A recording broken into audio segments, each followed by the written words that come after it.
ทำเตียงลงเลยเรื่อยๆแต่ว่านี่ฮะกะจนโดนบัดโดนแม่ร่างกระดูกเอินข้าวมันไม่เยอะเจอมันกะโอตะดอกนั่นไปนั่งเยอะเจอนั่งตาหรือต่อเราคนเพียงเพียงนะจะให้ได้เขาชื่อก็ไปชื่อแม่เราเลยขายดีเลยร้านไปเลยเนี่ย2,800ในบ้านนี่ยันเขาบ่ชื่อเดี๋ยวนี้บ่เสียได้อยู่หรอกคือนี่2,800พุ่นเด้นี่ตัวนี้400,000เช้าตัวนี้ใช่ตัวนี้มันแพงเนาะแพงเป็นไม้นั่นเด้ใช่ของเองได้ไหมตู้เฮ็ดประตูท่าเองบ่ได้บ่ได้อยู่ยังบ่ฉลาดยังบ่ฉลาด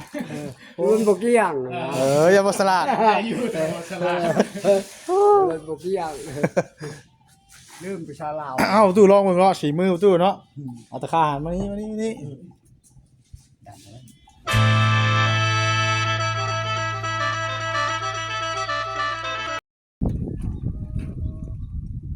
เสียบผ้าดังผ้าห้องข้างอยู่พี่น้องเนาะ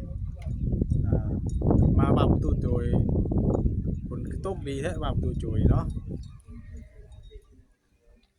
กับสบายดีและสวัสดีเด้อพ่อแม่พี่น้อง FC กันเบิร์ดสู่คนเนาะ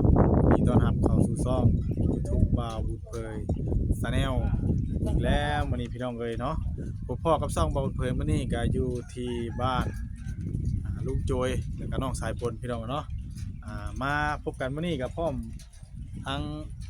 สายผ้าห้องแล้วก็ฝนตกน้ำแน่มื้อนี้พี่น้องเนาะพอดีมาฮอดเฮือนผู้ตู้โจยเลยพี่น้องเนาะพอดีคนกับหยาดปกแป๊กลงมาเลยเนาะบ่ฮู้ว่าทางบ้านเฮาตกหรือบ่พี่น้องเนาะว่ามื้อนี้เพิ่นก็ฮ้อนพอสมควรตกพอดีเนาะมื้อนี้ก็มาเฮือนผู้ตู้โจยมื้อนี้ก็บ่มีหยังหลายเนาะพี่น้องเนาะมาอัปเดตเบิ่งเฮือนมื้อซ่านเพิ่นนั่นแหละพี่น้องเนาะว่าทางสร้างเพิ่น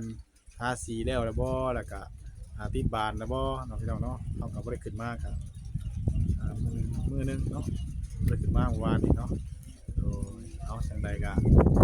พาผมพี่น้องอีกทีเข้าไปเบิ่งไปชมกันเลยตอนนี้คนเลี้ยงปกแปลกๆลงมาอยู่พี่น้องเลยเนาะเอาขึ้นมามื้อนี้ก็ พอดีว่าแก้เตียงขึ้นมา2อันเนาะอันนึงให้น้องอเบยอีกอันนึงให้ทั้งไอ้แก้วพี่น้องเนาะแต่ว่าเฮาบ่ได้พากันเข้าไปหรอกฝนตกแล้วก็ขึ้นมามื้อนี้ก็มาค่ำแน่พี่น้องเนาะอาจจะเป็นมื้อใดก็ได้หรือว่ามื้อเฮาขึ้นมาพุ่นแหละพี่น้องเนาะว่าหลายมื้อนี่เราใช้ขึ้นมาบัดนี้เนาะเงินโจยน้องสะพดโอ้บานติดริบร้อยเนาะเรือตะบานใหญ่บ่จักอันนี้ไปซะพี่น้องเนาะเข้าไปเลาะไปชมเบิ่งนำกันว่าเพิ่นเฮ็ดฮอดขั้นตอนได้แล้วเนาะโอ้งามดีนี่งามโอ้ยเนาะแจ๋วฝนก็ตกแน่พี่น้องเลยติดเรียบร้อยบ่ได้เลยพี่น้องเอ้ยนี่เนาะมามื้อนี้ก็ฝนตกห้ำมื้อนี้มาเฮือนตู้โจยมื้อนี้ห้ำกันได้เลยเนาะสบายดีเด้อตู้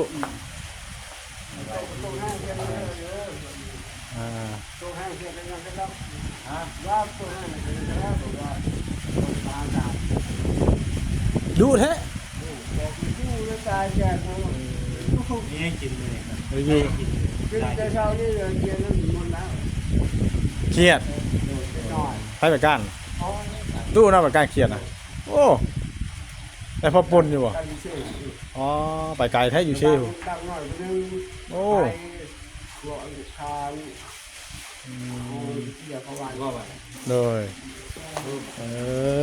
ปลูกโอ้ที่เรียบร้อยหวานใหญ่กันเนาะวาอยู่ตัวอะไรเฮือนงามแท้บ่ตุบานประตูกับพูดว่าเนาะแดงจ้ำมีโลห้องนี้ได้ใช่บ่ตุยังอยู่บ่บานน้อยแล้วเนาะโอ้ยอ้าวแทนปิดมุมก่อนพี่น้องเลยกรึบโอ้เน่นครับนี่ แจ๋วแบบนี้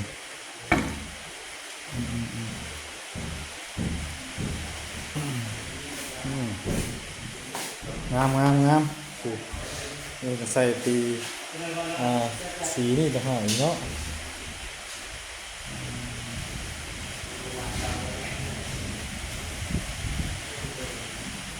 ตกได้พี่น้องเลยเนาะห้องห้องอยู่โอ้มืดทั้งน่ะตกเลยทั้งบ้านเฮาบ่ตกพี่น้องเนาะ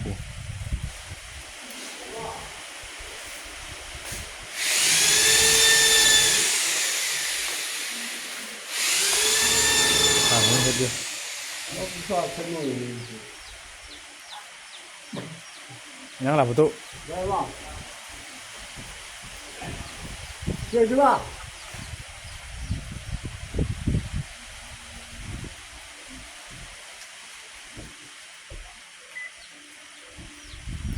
แต่ตัดขอบขาววะเนาะ แล้วเราจะเที่ยงเลยนะ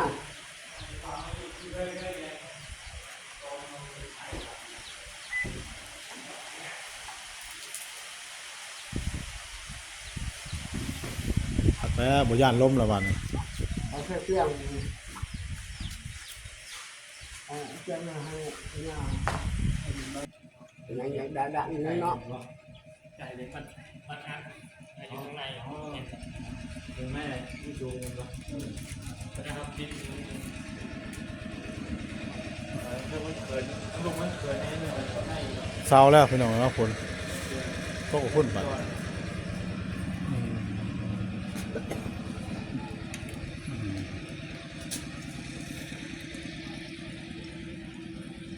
เศร้าแล้วฝนถูเลย ได้แล้ว เอาแล้วบ่ทันนั่นน่ะดอกเอานี่ก่อนเศร้าแล้วคักๆงามๆบัดนี้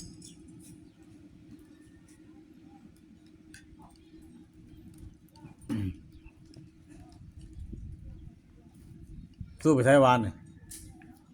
ไปลูกเช่ ต้องเชได้บ่ป่านะ สองสามโต๊ะป่า 2-3ตัว เขายิงนะแต่ว่าเขาเจ้ายิง โอ้ เจ้าเขายิงกลางคืนหาหมดคืน หา มัน คื จะ น ม เด้ อ อง มันเป็นกิ๊กมันมีข้าวเลยมีข้าวหมู มันเลยบ่มาถึงมองเนาะ โดน เอาแปลงภาคเป็นผมมาเลยถือว่าคนติดบานนี่ก็สิแล้วมื้อนี้หรือว่ามื้ออื่นเนาะ โดน มีแต่ว่าเริ่มกล้าเกียมขึ้นเรือนตู้โจยแล้วจังหน่อย มาถูกลงมาถูกแล้วจะถูกแล้วมาโดนมาบอกก่อนเลยก่อนบอกก่อนก็เลยให้มันจับมือจับมือเจ้ามือวันฉันวันนี้ โอ้ครับเพิ่งนะบ้านไหนครับขึ้นเลยบ่ โอ้แล้วเขาดูเป็นดิแรกนี่ฮะว่าบ่ได้ เพิ่นฮีดทั้งนี้ฮีดแบบใดฮีดแบบว่า เราชอบ ขึ้นเรือนขึ้นท่าเนี่ยบ่ได้หามื้อบ่เป็นแล้วแล้วขึ้นเลย เป็นเลิกอ่ะวันจะน้อยอ่ะเขาว่าเสียมันคิดบ่ หาวันแบบนี้ แต่ว่าจะว่าพอแม่ตายมือวันนั้นบ้านขึ้นอย่าง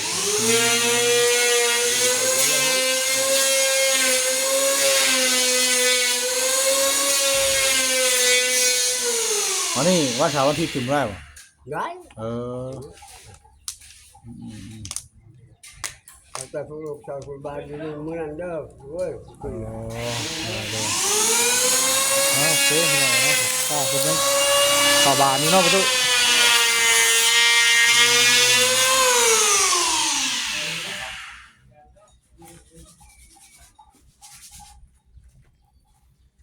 น้องฝนไปทางใดกิน อยู่ห้วย เรือนบ่ เจ้า แก่ช่าง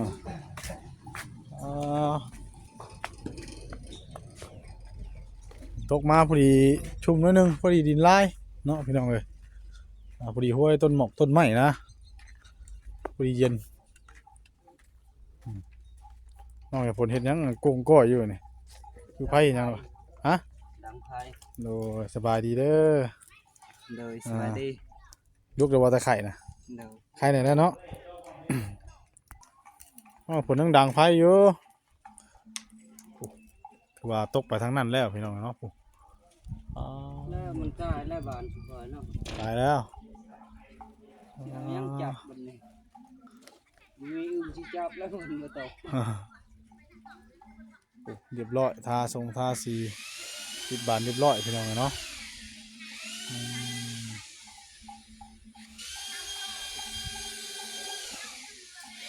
จับดาวลงอืม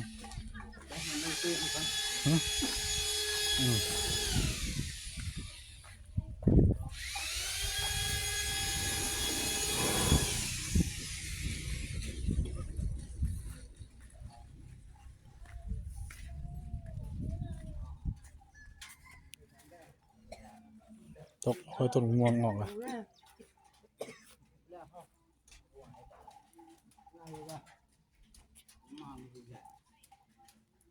แกได้อยู่บ่ประตู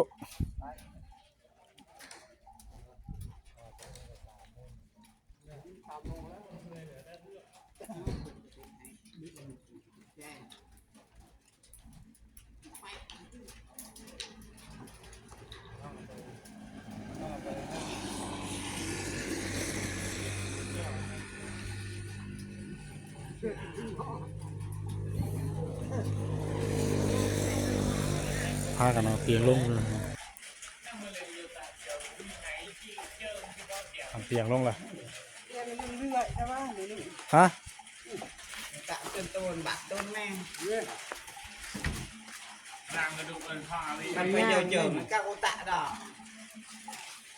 นั่งไปนั่งเยอะเจอนั่งตาหรือต่อ เราบนเพียงเพียง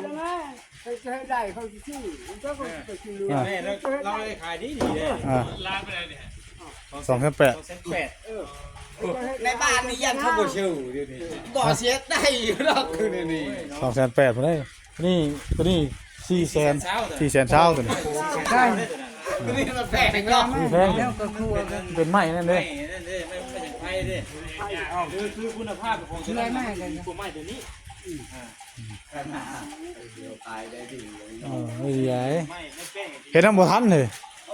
เห็นน้ำบ่ทันนี่น่ะเตียงนี่น่ะนี่ก็ไปจอบ2เทื่อแหละไปจอบ2เทื่อเพิ่นสิได้นี่เอ้าขายดีได้ โอ้ยขายแล้วขาย เฮ้ยพ่อใครมาให้ประตูด้วย ทันเนาะ เห็นน้ำบ่ทัน เสื้อเขาไปชื่อนะเสื้อแม่เขาลูกขายไม่ได้กันไหน ในบ้านมันบ่มี ฮะมีคนชื่อบ่เอาเฮ็ดเอาเองเนาะ เอาเองบ่งามเขาเฮ็ดเอาเขาเคย ทางอยู่เฮ็ดเดียวเฮาก็เบิ่งแบบมาแล้ว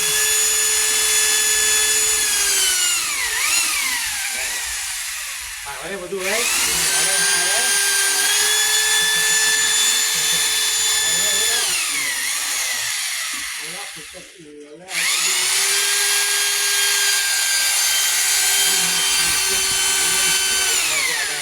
แก้ว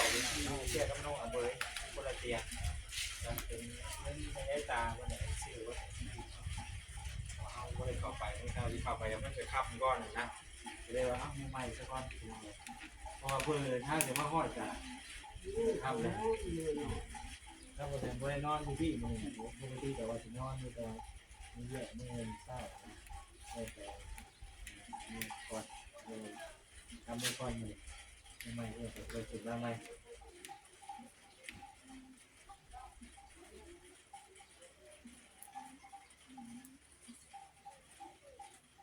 ใครเลยเดี๋ยวเลิกได้ที่แรกเลย ได้ ข้างหน้าพี่มันอยู่ไหนอยู่เลย ทางท่า เจาะว่า เราจบอะไรแล้วก็เอาสีแดงสีแดงควนตาได้สีขาวควนใจ เออ ไปได้เบาไกลเห็ด อืม โอ้ยนี่กระทาได้แต่ว่ามันตัวนี้มันเพิ่มเลย ตัวนี้ก็ได้ใช้ได้ก่อน เสาเนาะใส่เครื่องใส่เครื่องคือบ่เสาจนเขาแทงตะกร้าอันนี้ก็ได้ เสาบ่ได้ก็ใส่ก็ได้นะ เสาที่ เสาใส่ก็ได้ใส่ดุมมันหน่อยเด้ โลกกับที่นี่ไม่ใช่ แต่ว่าบ่ใส่สูงเพราะว่าบ่ใส่สูงขนาดนั้นเอาประมาณนี้นะขึ้นไปจัก นี่น้อยๆนึงนี่ เอานี่คืบหนึ่งพี่ 10 เซน10กว่าเซนนี่ บ่ คืบหนึ่งนะ 15บ่ 15 เซนนี่เอาขึ้นสูงก็เอาจำเป็นต้องสูง ตามสูตรก็บ่งามเอาใส่ของเอได้ตัวแรกเลย ตู้เฮ็ดประตูท่าเองบ่ได้บ่ง่าย ได้อยู่ยังบ่ฉลาด ๆอย่าบ่ฉลาด มันบ่เกี่ยง อย่าบ่ฉลาด มันบ่เกี่ยงลืมไปชาลาว เอ้าตู้ลองเบิ่งเนาะสีมือตู้เนาะเอาตะขาหันมานี่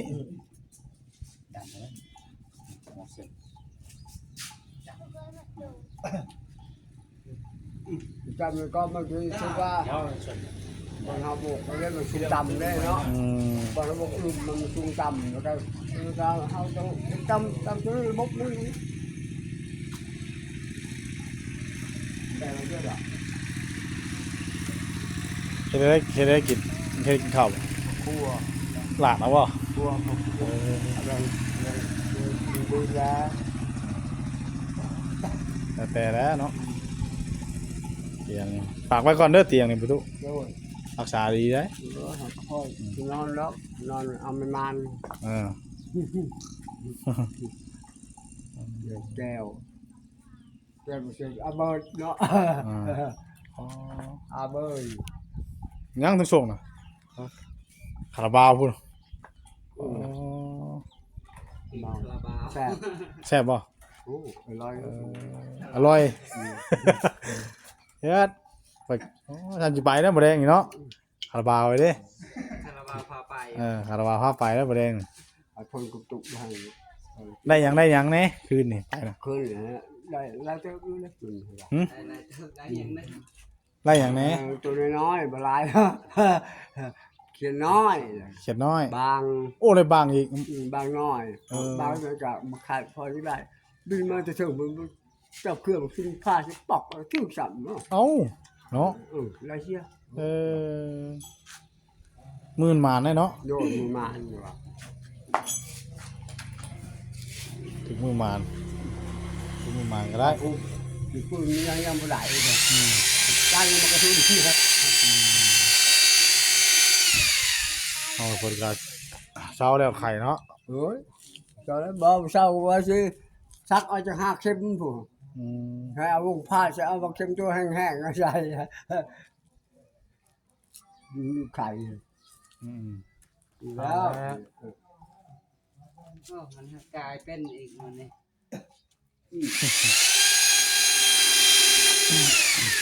ก็ได้กระดาษหายต่อได้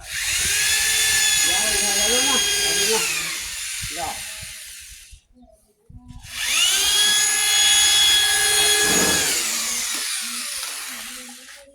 rồi thành bao tay lâu lâu bây giờ thành là gạo thành อะไร bao cả bao kẹo hay พัดแขวเอาเอาเปลงนี่ว่าพัดแขวนะ đúng rồi ว้าวโอ้ดูลองให้ลูกมึงดูอ่ะ bởi vì bác anh sao cái con ลองลูกยุข่าวจัก พอทันเวลานึงมันมีข่าวดู ว้ามี